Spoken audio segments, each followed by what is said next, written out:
Yo, what is going on, you guys? This is Brandon. And this is Blake, and we are back at it like a bad habit, like an itch you just can't scratch, like a button you just can't press. We're the Sticky Buttons podcast. We're a pretty chill video game podcast where we talk about the games we love. And Brandon, dude, I'm just so excited to be here today with you. And dude, let's just jump right into it, man. Do you want to take it away? Yeah, let's go. Talking about going back into things. Man, I got back into Pokemon Pearl. Oh, I yeah? went back into it. I really want to defeat Cynthia, so I decided to adventure around Sinnoh, look around, try to refamiliarize myself with Sinnoh. I've been looking for the Battle Cafe, so where you can like fight trainers every day, so I can Oh, get I some didn't even know you could experience do there. that. Is that in the main game, or do you have to beat Cynthia for that? I think that's in the main game. I just don't know where to find it. Oh, man, I didn't even know you could Um, do that, man. That sounds awesome. Yeah, I've been like thinking about restarting the game, but then I'm like, no, I'd rather just buy Pokemon Diamond and try to beat it there and then trade over. Yeah. But actually, I don't know. I think I can just train up in the grass. It's just so tedious to. No, dude, you know what you should do? You should train in the underground because that scales with you.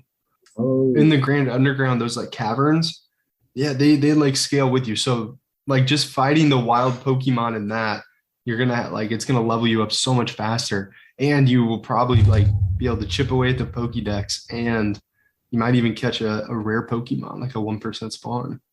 definitely got to go down there to the Grand Underground. Man, That's that it. was a really sick feature. I really enjoyed that. I really enjoyed that too. I caught a lot of really, really cool Pokemon there, and actually, a couple Pokemon on my team came from the Grand Underground. Yeah, me too. Yeah, I would really like to hop back into that. I really like what they did with that art style. And I Yeah. thought it was just so fun to just jump back into it, man. And we were so excited for that title specifically because Mhm. the Sinnoh region just had a special place. Yeah, I think it had a special place for both of us. I mean, I remember you telling me that you just played it so much as a kid. And I mean, I like picked this one up after my first one, my Gen 3. And dude, I just loved playing that again. Like it was just such a like, 'cause I didn't know they were ever gonna make another one, because I was just a kid when I experienced it. So it was very special for me as well. And I think they did great in the remakes. They definitely did do, they respected a lot of that game that we love, as far as like the art style, as far as the just the gameplay too. Yeah. I mean, they respected it, but they also like did enough to make it work in today's day and age, because Pokemon's come a long way. And I think that Grand Underground's a really cool start to that. I haven't really played much of the end game though. And that's something that I'd like to go back and do. Me too. I wanna get there. And thanks for that tip on the Grand Underground. I'm actually excited. Can't believe I didn't think of that before. Yeah, and it's fun too because if you play on, I don't know if you know this, but if you play online, do you know where you can collect the dittos? Yeah. So have you ever gotten to where it's like the full ditto bar? I have. You get like a special Yeah, it says something item. special will happen in the Grand Underground. And you know when you can like mine in the walls? Yeah. Well, as soon as like that whistle blows and it's like something special will happen in the Grand Underground, you should enter either like just be mindful of when that is and just like enter and exit one of the Grand Underground taverns until you see on the mini map like a lot of those places where you can mine. Because during the time that that's something special will happen, if you go into the mine, every single one of them will have one of those like boxes. Like what is it, like the statue boxes? But they'll be of the shiny status of those boxes, which is just I guess that's like the highest tier of these boxes. So, and there's one in every mining spot. So but like they don't reset until you like come out of a cave. So like if you're at like 39 or like 38 of those videos, I think there's 40. You should go into one of those caves until you can see the mining things, and then you should be able to get some of those statues. But if you have enough of the statues, it also gives you another chance at a shiny roll. So like the way that the shiny works, and I think it's 1 in 8,000 to get a shiny Pokemon, but it gives you two. So it's 2 in 8,000. So it's like 1 in 4,000, really. Yeah. Well, that's still very likely. Yeah. And for the amount of training that I need to do, Blake, I think I might just run into a shiny or two because, man, Hey, Cynthia is something else, dude. yeah, she's very hard, man. I really struggled with her. She has max EVs. Like, why did they do that to her? I don't know, man. She's tough, but I don't know. It's kind of cool because, with a lot of these games, like as an adult, like you don't really have to think as much about how to progress and how to win a battle. But I really like, truthfully, like, I had to, in order to beat her, I had to change out the specific order of my Pokemon to where it would be ideal to face her Pokemon.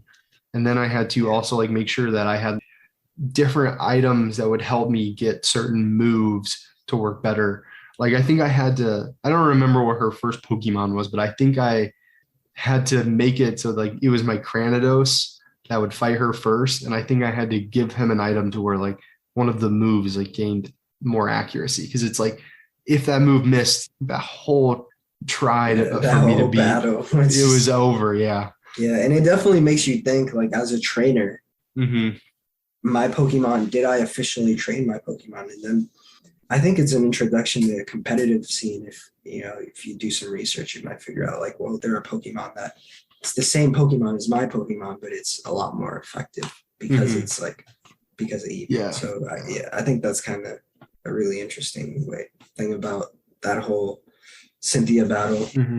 Yeah, it's really cool, man. I think it's awesome because I mean, I don't know about you, but I personally didn't really learn about EV training until we started this podcast. So that was awesome for me to learn about. And we had a special guest, but the audio just didn't really work out. So I'd love to have them back.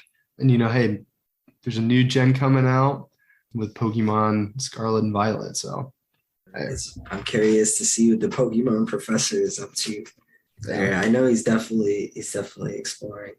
Yeah, that'd be awesome to have him on for that. So maybe we'll try and do that in season 3 here.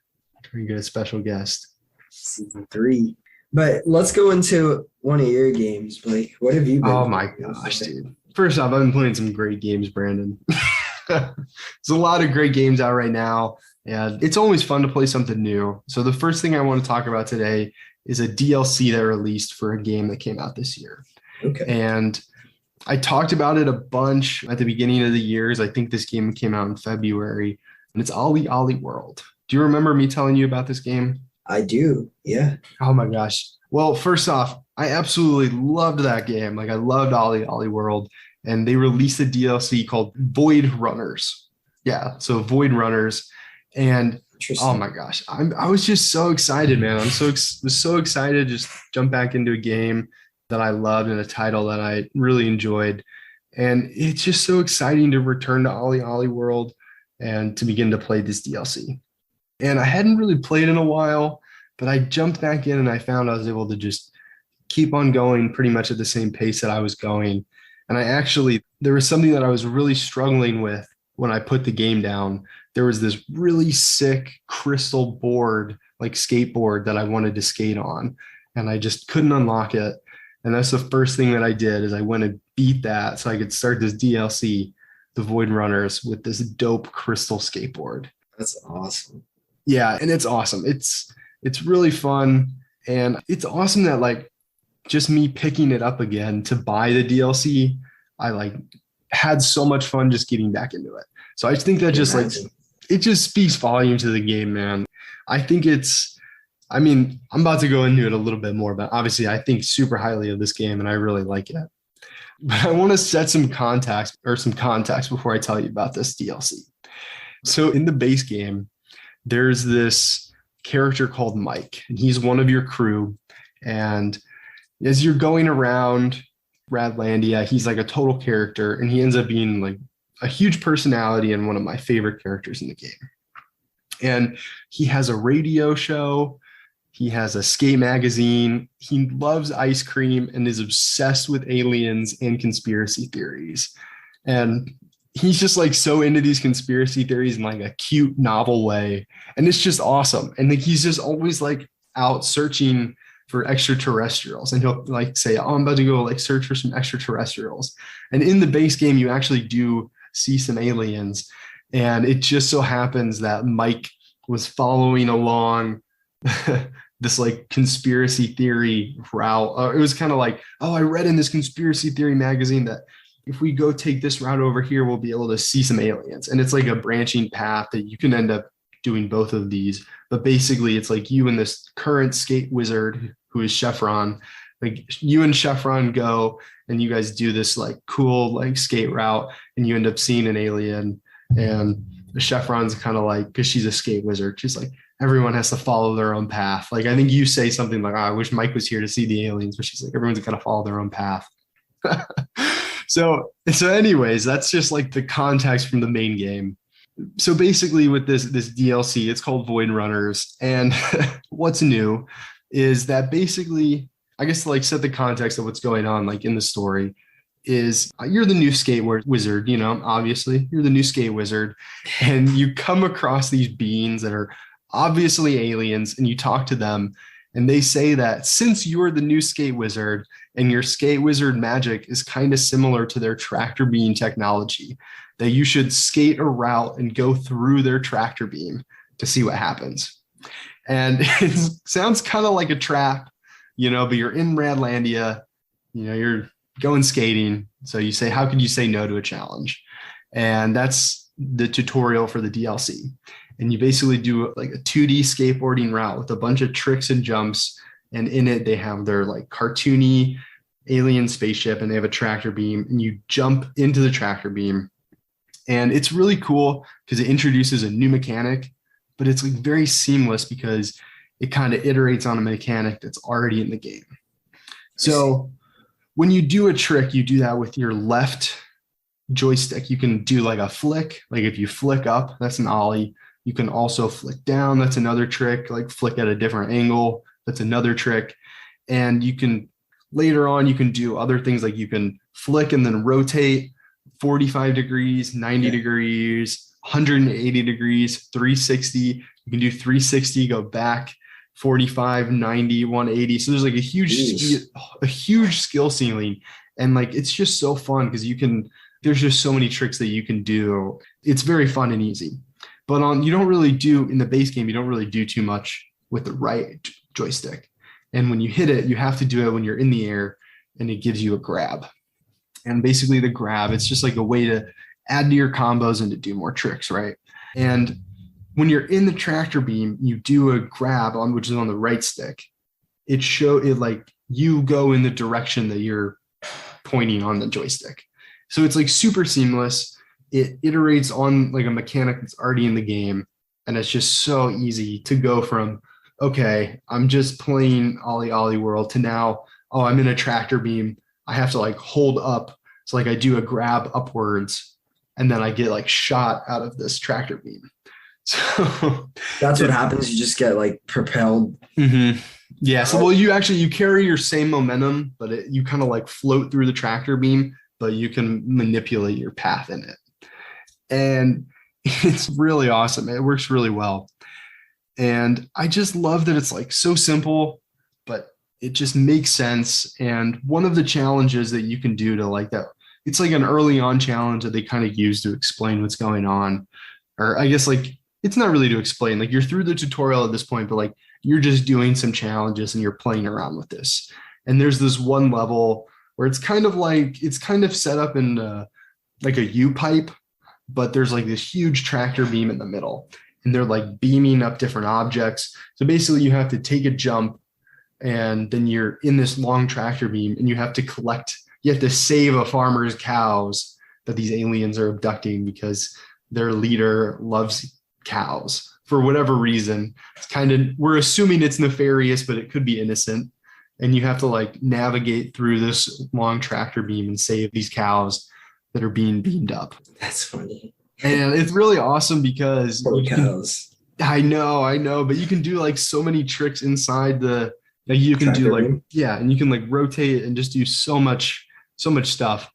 And now here's the thing about it, Brandon, and it's hilarious. It really truly, like I have been laughing out loud this whole time because these aliens are obsessed with Mike.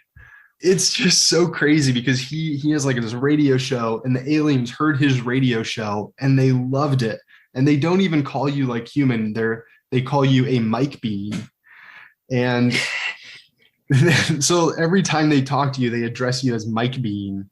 And there's 3 aliens, and 2 out of the 3 aliens think that Mike is a fictional character. And then one of them believes in conspiracies from their alien planet, and he thinks that Mike is actually a real being. So they're like on a quest to find Mike, and Mike's on a quest to find extraterrestrials. And Mike is kind of a fictional character, but he's also real. And it's just like they make so many jokes about it, Brandon. I got to tell you, that's meta. Dude, OlliOlli World, you kind of sold me on the game, man. Like, I really need to go buy this title. I might just go, because I've been shopping Nintendo Switch games at my local retailer, and I got to see if they have a physical copy of OlliOlli World. Well, this is what I'll say. I normally do like to promote physical editions of games that you really love. Like, I've gotten some great physical editions of games. I buy every Pokemon game physical. I would buy this one digital. It doesn't take up too much space. And basically what that allows you to have is like, it's just with you wherever your Switch is.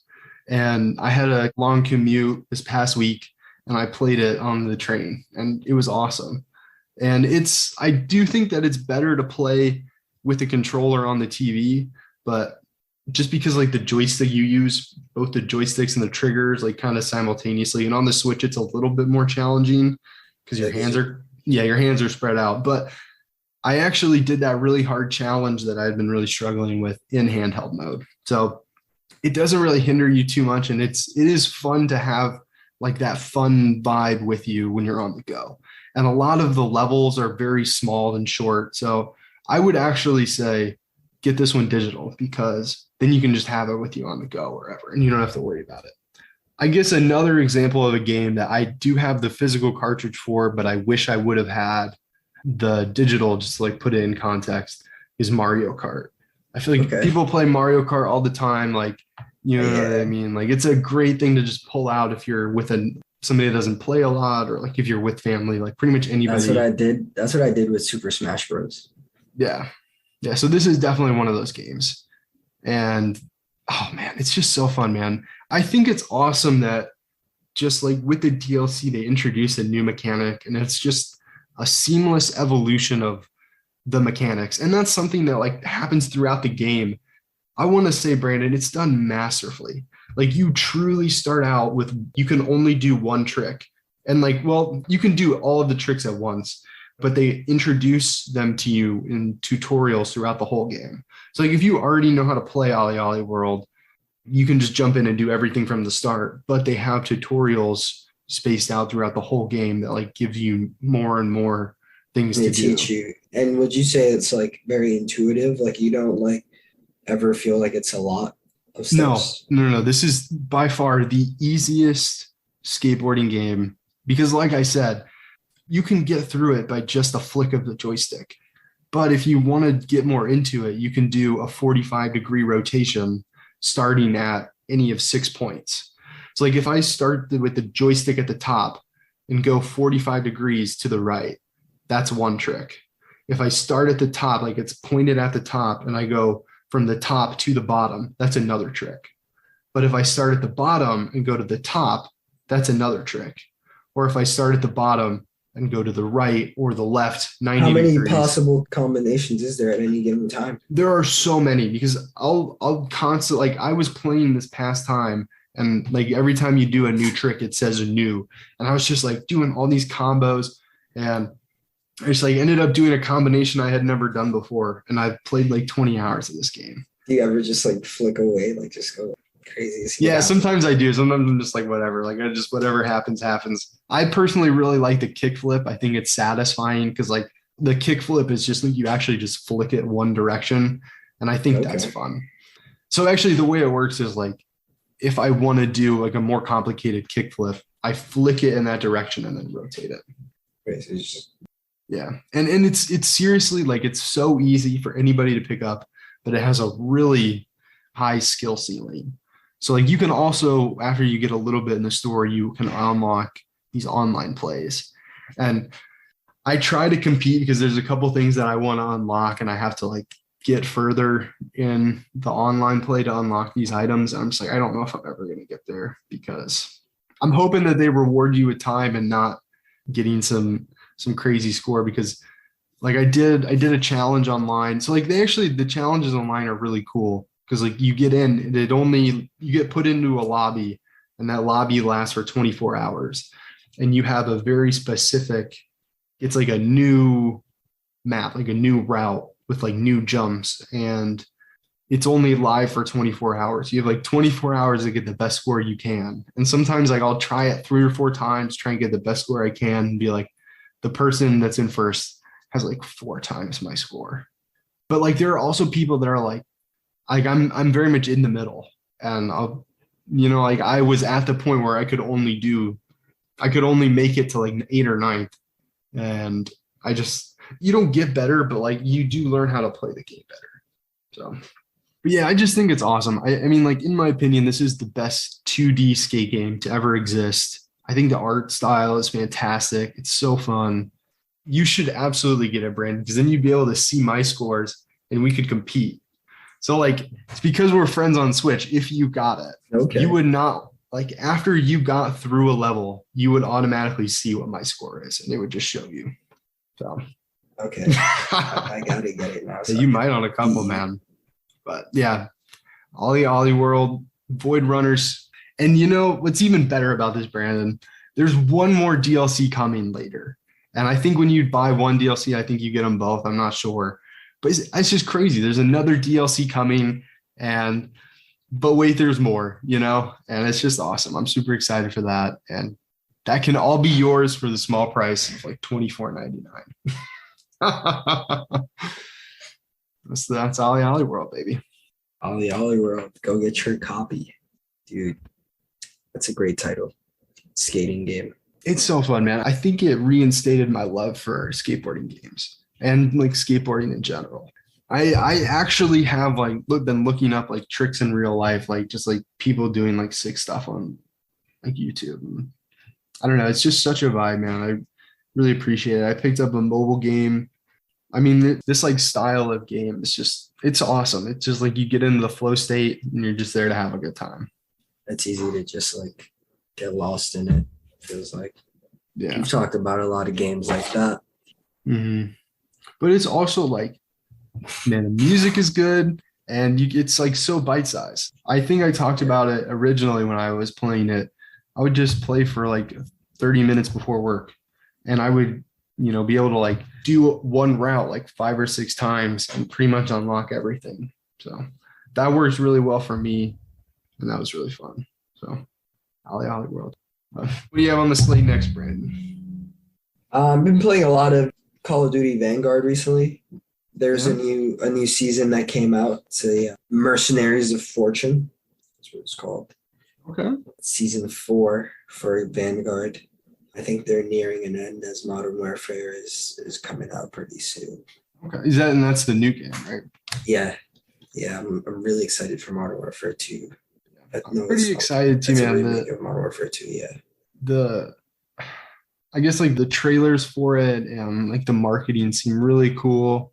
I don't know if I'm gonna get it, man. I think we'll have to cross that bridge when we get there. But the last Modern Warfare that they did was my favorite Call of Duty that I've played. But I don't know, man. I hope they can follow. If they can follow up on that, maybe I'll see where I stand on it. So basically, for this map, Numa. Yeah. It's a swamp where. Oh, is it like that one from the? We're revisiting the classic map. And I loved that map. That was a great map. Such a good map. And we're doing rounds again. It's just like regular rounds. And you have to build the wonder weapon, find the relic, and expose the hidden horror of Cortifex's past. That sounds sick, man. That sounds like the ones that we played. Was it the one that we really liked with the, oh my gosh, they were like the floating people? You know what I'm talking about? The one that was like in Germany, I think. Yeah, I know what you're talking about. Any map, man, these zombies games are done so well, and it just makes you think, like, how are they making these like so well, and they're barely paying these people, or they're paying them, but they're like not treating them the best. Yeah, that's so shitty, man. And that's kind of why I don't really know where I stand with Call of Duty at the moment. Like I didn't buy this one. And that sounds sick, man. When you were talking about that, I was like, man, maybe I should like get this, but I don't know. I feel like I should stay true and continue to boycott, even though I think I would have really liked Vanguard. I mean, I heard they had pretty mixed reception, but Nah, yeah, a lot of people don't like it, but man, I'm loving it. Like it's the multiplayer is fun. Yeah, it's good. I'm glad that they're coming together to make these games now. The Treyarch and yeah, I mean, really all we can say is that, I mean, hopefully that with, I mean, it's not finalized yet, but with Microsoft's pending acquisition of Activision, that one, the team is more well organized, they have more tools, and that they actually start treating people better and paying them better as well. A lot of things have come out since we talked about it last, but it kind of looks like it's on a positive trajectory. Bad things still do come out. If you're interested, there are plenty of news outlets that report on it, but it kind of seems from my perspective that it's like trending towards the better. I guess we can hope that this next one's in a good state and the people that are making it are happy and healthy. But would you say that you feel that way from a content perspective, that this new season improves on Vanguard to where it was when it released? That's what I'm saying. Like, I'm so surprised that like these people are pumping out this amazing content. It's good. It's really fun. Like I'm feeling like Call of Duty, like how I used to want to binge when I was like a teenager. Like I want to do it, but I just can't. And I'm just like, which makes it even better because now I come back and I'm like, fuck, like I really want to play zombies like over and over. Yeah, it's fun. Yeah, I'm really jealous, man. I really wish that I could play zombies. I have like an old zombies, like the or was it like the Black Ops 3, like that whole set of zombies. I think you get them with like the PlayStation Plus Essentials. Yeah, that one has it has a ton of maps, ton of maps that you can use. Yeah, I've been thinking about jumping into those, but I just feel like they're just not the same. I really like what they've done in the last few iterations. Treyarch has really taken over the zombies kind of experience, and in a really cool way, because now you kind of get those quality of life improvements. It's similar to Pokemon and like the Pearl remakes. It's like you had to, like the Pearl and Diamond remakes, you have to take into account what people are used to, and they definitely do that with these zombies games. And they just like keep adding on to them, and it's exciting to see where it's going to be 5 years from now when it's all VR. Let me ask you this, man, because I remember when it first came out, when Vanguard first came out, they changed up how they did zombies. Is that so? That they didn't necessarily do round based anymore, and that they had changed it to more like objective based? I mentioned that. I said that like we go back to round based combat because the map right before this, you can still play it. It's called Terra Maledicta, and it's really, really cool because you choose your experience. You choose like what kind of challenge you want, and if you want to progress or not. If you want to exfil is a really, really cool process because you kind of get to like you went through hell, but you can escape hell. And is that kind of like how they did it in the last one that we played together, where you just get like hit with this huge swarm and you have like a time frame that you have to like defeat the swarm? Yeah, exactly. Okay. But they made it a lot better like this time around because it's not as like hectic. It's just more on like strategy. You just got to be able to work as a team. Okay. And then you think that them going back to round based like enhances the zombies experience for this specific map? Yeah, because we're just trying to have the nostalgia. We're not trying to like explore this new game mechanic on this map precisely. Yeah, and they knew that. Just speaks to just how well they know the consumers.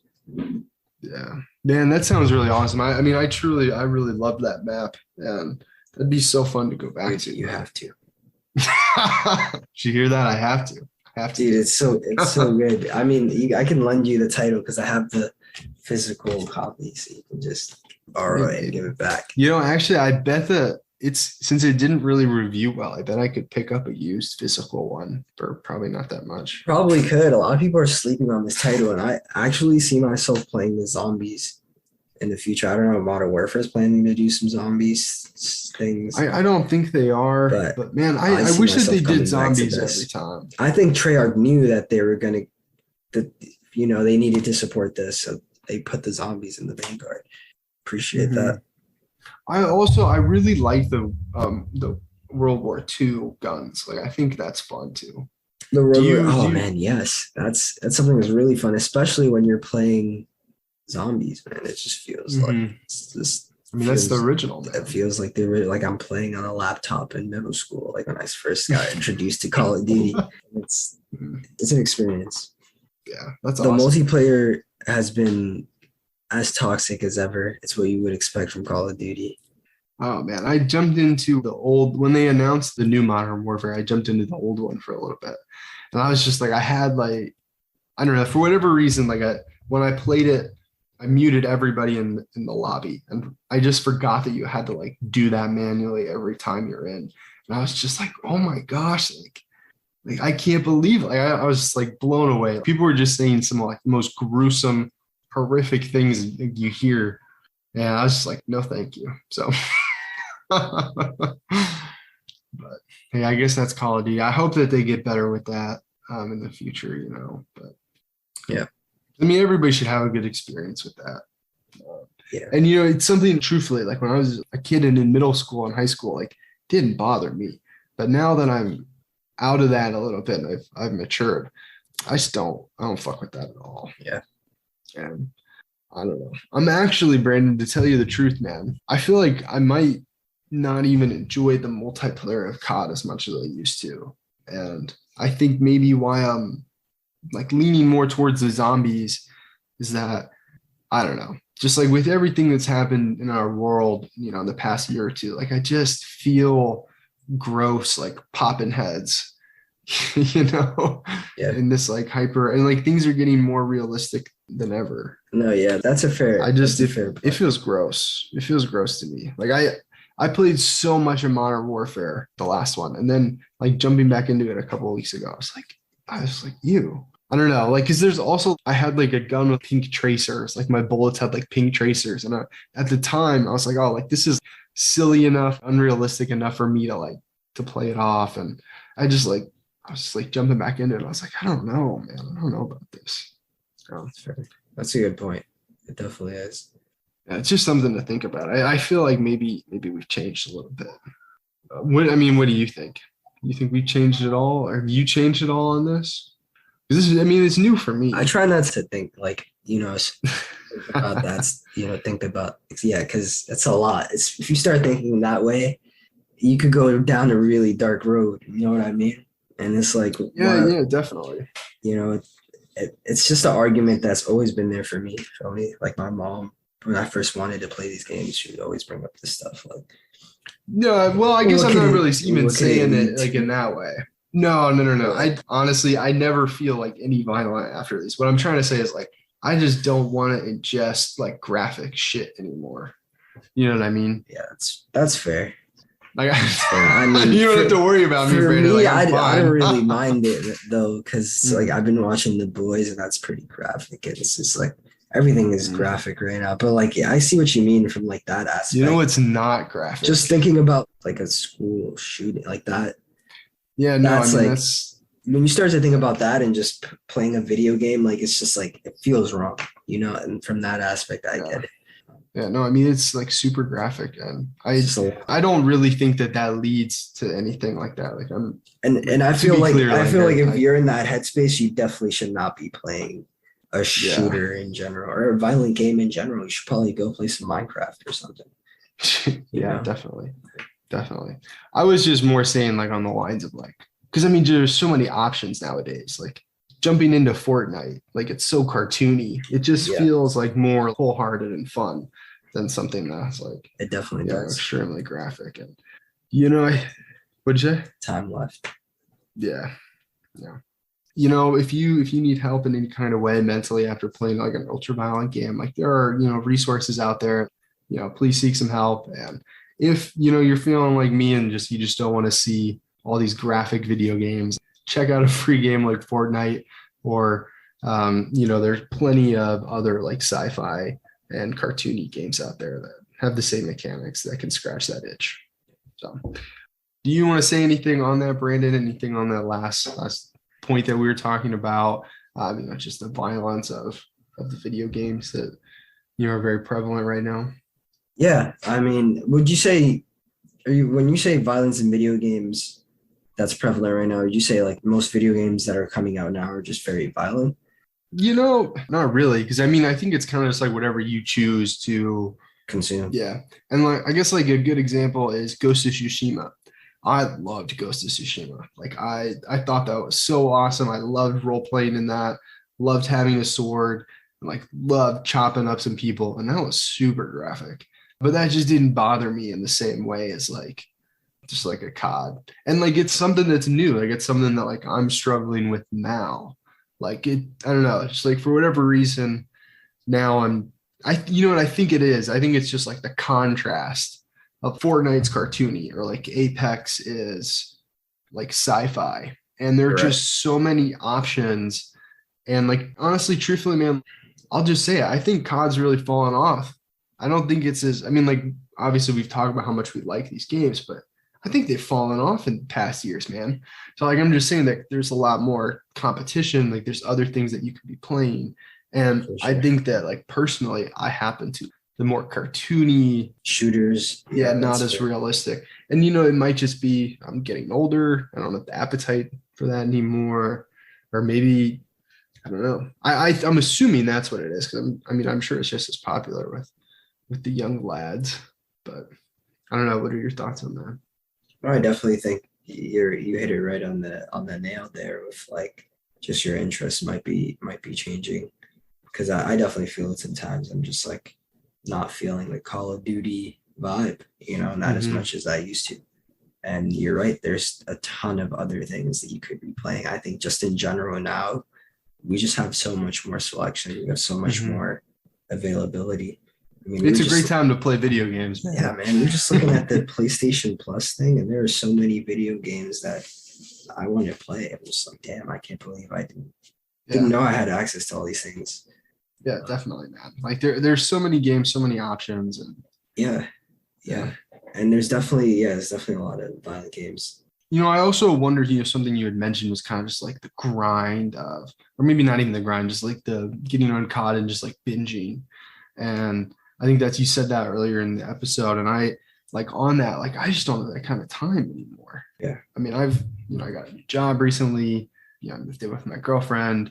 Like just a lot of life things have happened in the last 6 months that, when I choose to jump on a game, like a lot of times I'm going to be in the same room as my girlfriend. So I've been playing the Switch a lot more than, I have this PS5 and I've got some great titles that I want to play, but it's kind of like, I don't necessarily want that. And also like something that I had, mentioned with like Ghost of Tsushima being super graphic. Like I was playing that and my girlfriend was reading a book and like I had headphones in, like she couldn't hear what was going on, but she was like, hey, I don't want to see this. Like this is disgusting.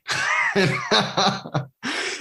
like I get it. Like I chopped a dude in half with my like katana.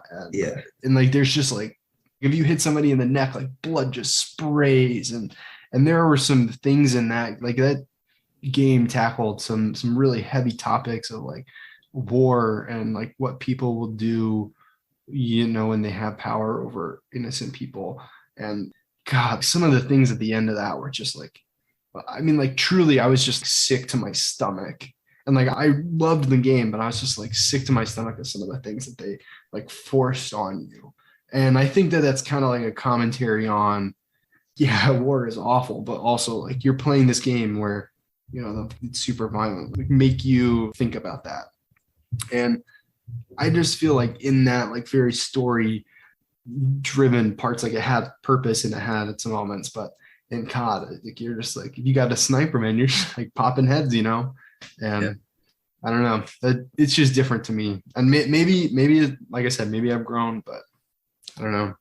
I also I guess kind of the point I was making is sometimes other people are watching me play now, which definitely has an impact on some of the things that I pick up. No, for sure.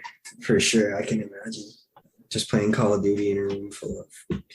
Hey, like when It's you were in your not, you college don't want to dorm do that. I room. don't want to do that in general. I wouldn't want to Yeah. play COD in front of anybody. It's kind of one of those guilty pleasure things, you know. It's not something I tell people that I love to play COD. Yeah. It's just like, nah, but it's definitely some for me specifically. It's a game that I've been watching my uncle play since I was like 7 or 8. Like, been watching that game for so long, and I remember playing along with a fake remote, and now I can like actually play whenever. Yeah, It's really definitely. cool. It's really cool. For me. It's just like like a legacy thing, I guess. No, definitely. And like, I mean, we were saying in zombies, they have like a ray gun. And like, if you think about it, like the ray gun, it's like a stylized cartoon gun that's kind of what like futuristic 50s art thought Yeah, the it's future really was going to cool. be. So, like, you know what I mean? That is fantasy. And I don't know, that is fun to me. And you get the same like Yeah. shooting mechanics, you know, and you get like all that fun stuff. But it's just, it feels like it's removed from. And zombies, you could even take off the violence too. You can reduce that actually. It's a fun option that you could do. It's cool that they have that, but I still like that a little gory. Yeah, zombies. But yeah, that's the variety, and you get Mhm. to choose. But back to the fact that there's just so many games out there, man. What are some other games that you would play besides like Call of Duty? Yeah, definitely, man. So actually, one on my list this week that I've been picking up is the complete opposite of Call of Duty energy. It's this game that I've talked about on the podcast before, and I just keep returning to it. It's Eastward, and like I've talked about before, it's just like some of the most beautiful pixelated graphics. Honestly, it's the most beautiful pixelated game I've ever played, Oh, and I wow. just I just keep returning to it, man. I'm playing it in small bits and it's just so chill. And I just feel really attached to this place. And I don't want to say too much about the story for spoiler reasons, because obviously, like this game has meant a lot to me, but I'm kind of scared to be attached to it. And I don't know if the game's like toying with me or not. So I guess, I've talked about the It's story. interesting. Yeah, I've talked about the story at first, like you kind of are in this isolated mining town and you're like it's post-apocalyptic. Like you're literally, in a town, like a place where there's like 100 people and it's underground. Like you've never seen the outside. And eventually like the story progresses and you have to go out in this great big world that's scary, full of like post-apocalyptic things. And but it's done in like just a breathtakingly beautiful way that like gives you hope as you're going on. And then these like terrible calamities keep happening and they seem to follow you. And you get to this new place called New Dam City. And New Dam City is like the biggest city and it's built on a dam. And it's just being in this setting in this place is just so peaceful. It's so fun. You get to talk to the characters. Like it's truly beautiful. And you do get taken on some fetch quests, but the fetch quests are interesting. I mean, like it doesn't hide the fact that it's a fetch quest, but if you take it in the small bits like I have been, it's been very tolerable and it's been very, peaceful to return to and just be like, okay, I'm just going to do the next fetch quest. And, you do that and you just get more and you get to see more of this, this beautiful place. And this in OlliOlli world. I wish I had a capture card to be able to like take screenshots and videos of the Switch because I just like OlliOlli world is very visually distinct, but this is just like it's just breathtaking. I walked into this new part of town. It's called like it's like basically like the midtown, like it's the mid level of New Dam City. And there's this guy that's like meditating on this top of an old building, like truly like with his legs crossed and his hands up, and he has items like floating around him, and he's like levitating. And I don't know if I'm ever gonna get up there like to talk to him, but he's there, like he's just part of the city. And I don't know. I just think it's so cool that like so much detail went into these like small objects that you're only interacting with once, or maybe like you never even interact with. Like there's no staircase up to this guy. Maybe I'll get to talk to him, maybe not. I mean, it's definitely interesting that he's there. It's caught my eye, caught my attention, but I don't know. I don't know if I'll ever get there. And I don't know, man. I just am so attached to this place. I don't know. I just feel really attached to this place, and I really just enjoy being back in this setting and talking to the characters.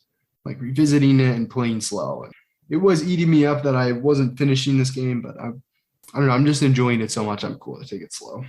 Interesting. Eastward. Have you ever played a game like that where you just taking it in small chunks and I don't know, not that you don't want to finish it, but it's like I'm okay to only play this for like 20, 30 minutes and set it down, pick it back up. I would say maybe a game like Animal Crossing. Like you're okay with like picking it up for 30 minutes to an hour, just putting it back down. It's kind of designed for you to do that. So maybe a game like that. But I was just looking at the artwork for Eastward, and man, I remember you told me to look at it last time because like that really resonated with you. And yeah, the artwork on this is just so nice. I could see how you just want to spend time in this world.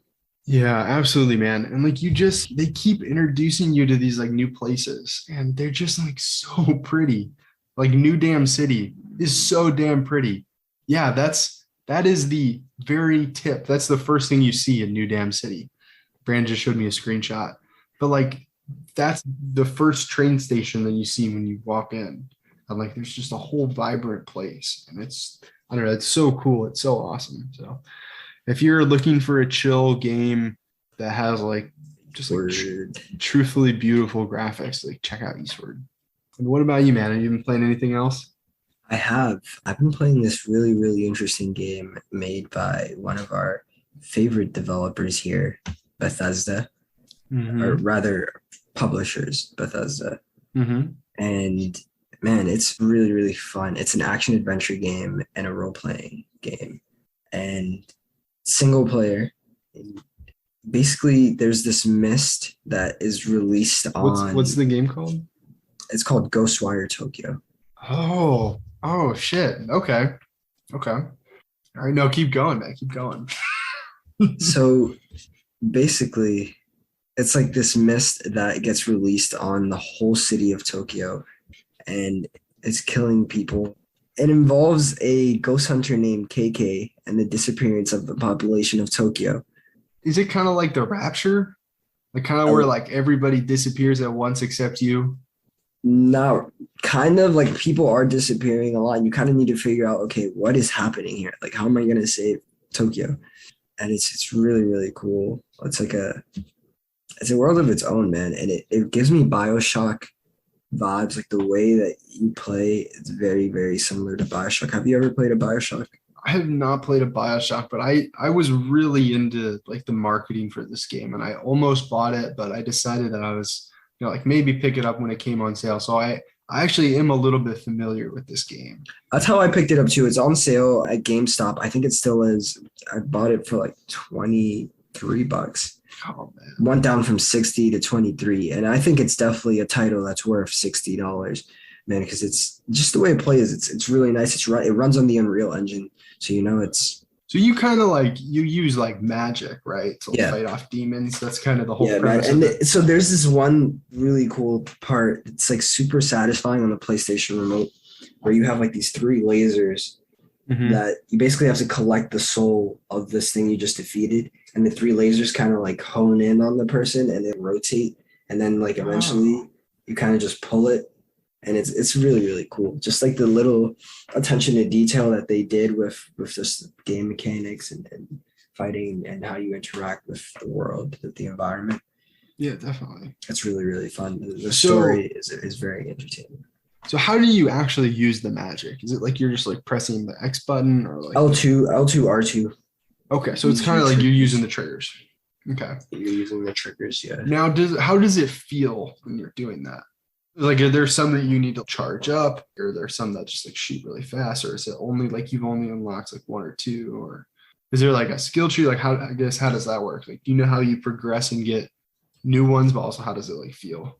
It feels very, very intuitive, first and foremost, just picking up how it works. You just gotta, play with it a little bit, you'll figure it out. It's very simple. And I would say it's also like it plays with the haptic triggers where there's resistance. It does. It gives you that like resistance, and it just feels all that more satisfying when you're collecting the souls of these beings, which are really, really scary. They look like Slendermen. That's what they look like. And they have umbrellas, and they like will teleport to you. really don't play. I was playing it in a really dark room. I had to It's turn on some lights, man. oh Had to turn on some man. lights, and yeah, that's how you know it's something scary. You got to turn on a light or two. I mean, is it like truly a horror game, or is it like exploration and there just happens to be like There's scary definitely parts? yeah, so I'll definitely say that it's horror is in the description of the game. It's Okay. horror. Okay. Now you say you're kind of going around Tokyo. Is it eerie? Because like you said, there's like you're looking for people and people are disappearing. Do you feel attached to the setting at all? Or Not necessarily because I think it was a game that was very heavily marketed to people who live on the island of Japan because there's just so many like little nuances to the culture that I wouldn't get. Of course, I appreciate because I think it's really cool just getting Mhm. that glimpse So it really feels into like that. you're in Tokyo then. You are in Tokyo in the game, but yeah, it definitely feels like you're in Tokyo. Like you're walking through the city. It's set in the city, like today, modern day. Like it's just abandoned, and there's just mist everywhere. Sounds It's really cool. dude, it's so cool, and it's on sale right now thanks to GameStop. You can probably find it on sale somewhere else too online. Check it out, Ghostwire Tokyo. So yeah, that's Ghostwire Tokyo. That's awesome, man. Well, I've got one more thing for you, Brandon. And cue the air horns, man. This is a new segment coming at you, season 3, new segment. And that's going to be Blake brings a 3DS game until he forgets or runs out of 3DS games. And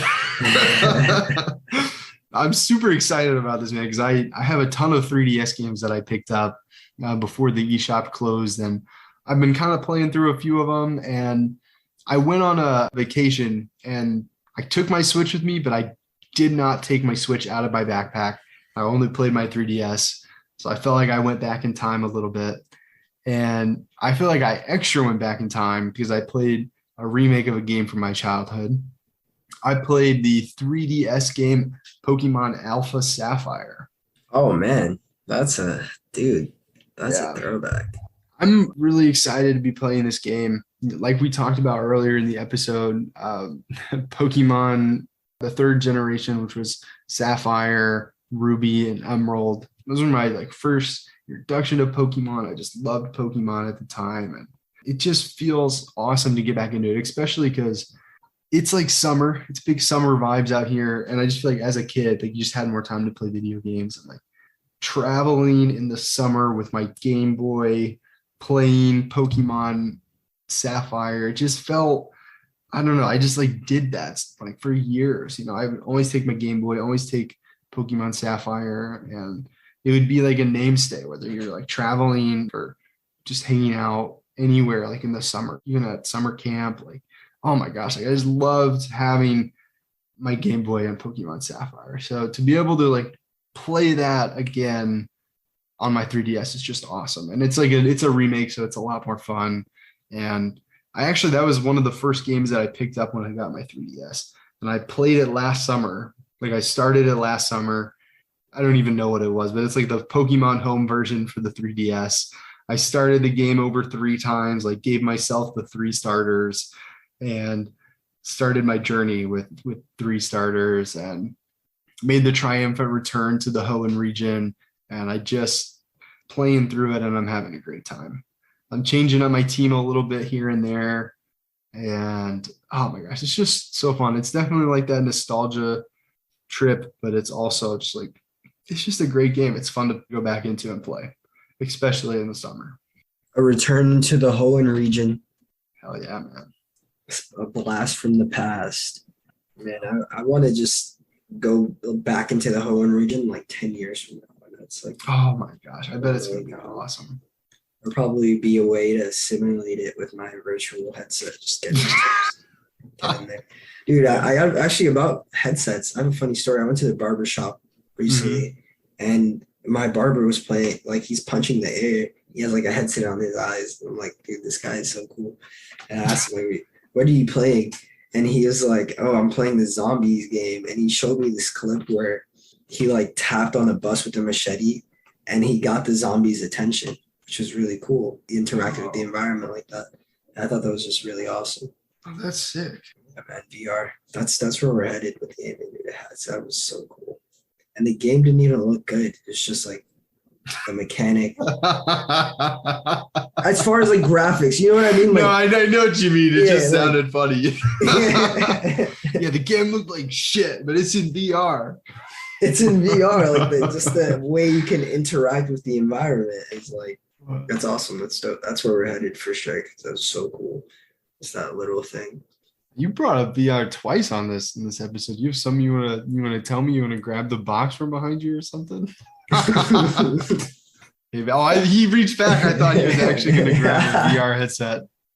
Nah, Oh, man. not this year. Can't afford that. Yeah. But Let's hope that goes on sale soon. yeah, let's hope that goes on sale soon, seriously. But let's get right into my last segment here. We'll be talking about a game that's near and dear to my heart. And I'm actually holding the physical copy as I talk about it here, ladies and gentlemen. Wow. It's a title called Returnal. That's awesome. I don't know if you remember this, Brand, before you get into it, but when the PS5 first got announced, we were both really excited for this game, and we like watched the trailers, and I decided not to get it when I got my PS5. So I'm super excited to hear about this game. So I pulled the trigger on it on a whim. I don't know what it was. I must have remembered that conversation. And I bought it, and it's a PlayStation Studios game, which first I was a bit like taken aback by. I didn't know PlayStation used their studios to make games too, which is really, really cool. It's like a first-party studio game. Which is awesome because I don't know, it really pairs well with the PS5. Yeah. It uses all the features like that a new game, Mm-hmm. like a PS5 game would have, like the tactile feedback. Does it use the haptic triggers? Yeah, it does use the haptic triggers. Like there's no loading time at all. Oh, I love that. You basically have to break the cycle. That's the whole point of the game. You have to break the cycle. You have to fight to survive on a hostile, shape-shifting alien planet. It's a roguelike shooter, and every time it's something new. Like the world is constantly changing. You never have the same environment, and you can bring on a co-op, so you can invite someone to play with you, explore, and That's awesome. You can find a ton of new weapons. You can find parasites. Parasites will just get on your suit, and they'll give you like a boost, or they'll give you a detriment. Okay. That sounds awesome. Yeah, it's really, really interesting. That sounds really cool. I recommend Returnal. It's awesome. So you say it's a roguelike. Is this the first roguelike you've played? No, I don't think it's the first roguelike I've played. Definitely, roguelike sounds familiar as a kid. Well, we talked about this, I think it was a couple episodes ago, because I had played Hades, which was the first roguelike that I've played. And then I think that I was saying that like, oh, it's like zombies. Because like zombies is like kind of like, it's different every time, but it's like the same environment. You said that the environment changes. Like how similar is it to zombies? Because you also like, is it the enemies change? Like the enemies are different? Because I guess like the enemies are different. It's different from zombies in the fact that like there's no round-based combat. It's more of like it's like linear. It's like a dungeon. Oh, is it kind of like you get to like checkpoints? Not even checkpoints. Like you can go wherever the fuck you want to go. Oh, it's a dungeon kind of, so you can go to like. And it's like that's the whole alien planet. Like you couldn't explore the whole alien planet. It's so big, but yeah, it's set on the planet. And yeah, you just keep like going through new areas. You can explore new areas. Okay, but does the environment of the area change, or is it just like the environment of the area changes too? Oh, the environment, wow. The enemies. So it truly is every time you like die and come back, it's all different. Change. It's all different. But that doesn't mean it's going to be like every single time. Obviously, like it's all randomly generated. So like, there's a probability that you get something the same. It's just a probability. Yeah, but yeah, definitely. It's really, it doesn't feel ever repetitive. That's awesome, man. You know, I think that this genre of roguelikes, I think that that's going to be the future. It's kind of something where like you can have a base mechanic, like a base idea, and just add so much variety in it to make it fresh and new. So I'd be interested to see the more you put into that, like how that changes and how your opinion of that changes and stuff. Dude, I would love to get on it and co-op with you and explore a bit. It's really, really fun. We'll have to see, man. I mean, this is so many games. Like the shooting mechanics too is like they did a really good job. Oh, that's awesome. I'm seeing how much it is right now.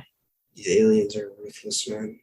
Well, it's a full $70 right now. Did you pay a full 70 for it?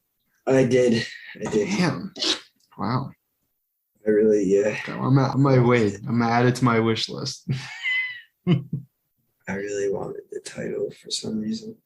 Well, that's awesome that you're having so much fun with it, man. I'd love to see as you play more, like how it evolves, you know. And me too. Because I mean, I actually just bought a roguelike on sale today called Riskin Rain 2. I haven't had a chance to check it out yet, but it got recommended to me by a buddy. So hey, I think that this roguelike thing, we might have to dive into this. We might have to dive into some roguelikes, man. We're dipping our toes in. But well, man, I think that's, pretty much it for the podcast. Do you have anything else you'd like to talk about or add before we talk about some housekeeping? I think that's pretty much it. All right. Well, first off, thank you so much for listening. This is the first episode of season 3, and we kind of wanted to, I guess, like reflect, but also kind of just like chat about where we're at. So first off, you're going to see that we cut our narrative intros. I'm not quite sure what the intro for this one's going to be yet. I have like 2 or 3 ideas. So me and Brandon are still working on those, but we've cut the narrative intros for the moment. We'd love some feedback on if you guys liked those or not. I mean, they were very fun to make. I don't know. Did you like listening to the narrative intros, Brandon? Yeah, I did. I recently just posted on our Instagram promo for that. Yeah. Yeah, it was really fun. I appreciate that, man. I mean, I basically like wrote and produced, both of those, and just like finding the voice actresses and actors and getting all that organized. You wouldn't think that it took up so much time, but it was just such a big time commitment that I mean, truthfully, like I've had so much more time now that not working on that I've been able to do some new things for the podcast. So we've cut those intros for the moment, but if you'd like to see those make a return, please let us know. And one of the things that we're doing also that's new is we're streaming on Twitch. The 2 of us, we both made Twitch accounts. We do have an official Sticky Buns podcast account, but for whatever reason, I couldn't get that to link with my PlayStation. I don't know if you can maybe try and get that to link with yours, but we each have our own Twitches now. And out right now is I guess like a test stream about Fortnite that I put out there. It's also on our YouTube. So it's only going to be on our Twitch like archives for a couple of days, but they can get permanently put onto our YouTube, which we're going to be doing. And right now, at the time of this recording, there's just the Fortnite test stream, but I have planned for 2 streams that I'm going to do this weekend. Yeah. I'm going to do one where I play some Jedi Fallen Order and talk about my thoughts on the Kenobi show that just came out. And I'm also going to do one on the history of pinball. And I think that's going to be fun. I bought like this cool pinball game. So I'm going to be putting those out there. So by the time this is recording, there'll at least be those 3. I don't know if Brandon's planning on doing anything. And, we'll shout out our Twitch usernames here in a second, but those are going to be also in the description of this podcast show. And we're also on TikTok, and that's really been good for us. We're still on Instagram, but I'm kind of falling off Instagram a little bit. Actually, I don't really even use TikTok, but like I have been posting, and that's been fun. I don't know. It's kind of fun to post on TikTok. You get like little clips of games that we're playing, and they're all like under a minute. So it's kind of fun. So please follow us on TikTok if you haven't already, and also check out our YouTube. If you haven't subscribed to us on YouTube, that would really help us out. Yeah. I guess like one of the reasons why you should is we need to get 100 YouTube subscribers before we can create our own URL. So our URL is posted in our description of the podcast episode, but we can't change that to the Sticky Buns podcast until we get 100 YouTube subscribers. So we're about a quarter of the way there. If you could subscribe to us there, that would really help us out. And like I said, we're going to be posting some more streams there. It's super easy. I think we might even be recording one tonight. But also, if you'd like to support us, just listening is so awesome, and it really means the world to us. But, we do have a Patreon as well. So if you'd like to support us financially, we do have a Patreon. We do have a couple episodes, some backdated episodes on there that are really cool. And we haven't done anything with the Patreon for a while, but that's one of our goals for season 3 is to spice that up a little bit. Do you want to say anything on that, Brandon, or just kind of keep it quiet for now? Definitely support us on Patreon, Instagram, TikTok. Subscribe to us on YouTube. We're trying to get that URL. And sharing it with a friend really helps us out as well. Sorry, I cut you off. And there. just wanted to say thank you. Thank you for tuning in. And if you listen all the way to the end, you're one of the real ones. Yes, seriously, we appreciate you. But yeah, I think that's it. So I guess just to reiterate from the bottom of our hearts, thanks for helping us get here to season 3, episode 55.